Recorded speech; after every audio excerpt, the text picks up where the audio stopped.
So you remember that picture we showed you earlier? This is actually not a tumor, not cancer. It is a severe hernia. After a bowel cancer surgery, patient Glenn from the UK was left with this huge bulge following certain complications. It was so pronounced that he was accused of shoplifting.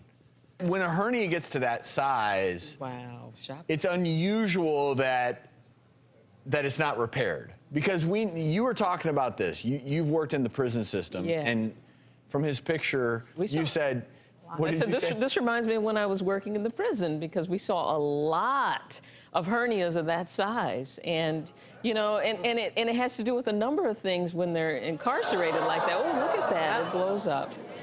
Yeah.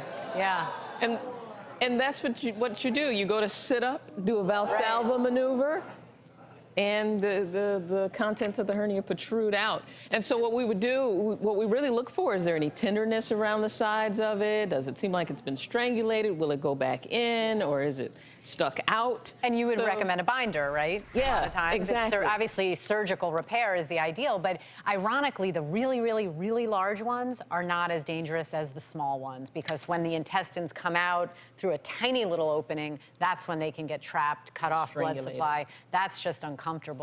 And that's why you don't always have to operate on those. And just so you all know, when you Valsalva, press down on that diaphragm, it increases the pressure in your abdomen, and that's why you'll see that occur, because a hernia is really just a weakness in the abdominal wall there.